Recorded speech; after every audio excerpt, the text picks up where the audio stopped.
I-click natin ang DepEd list.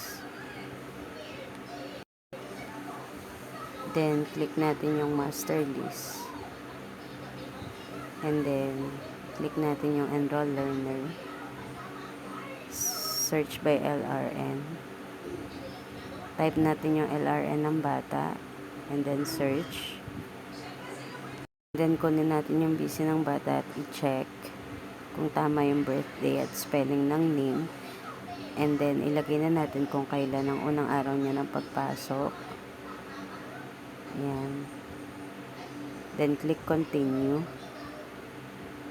And then, click natin yung no if hindi naman transfer yung bata.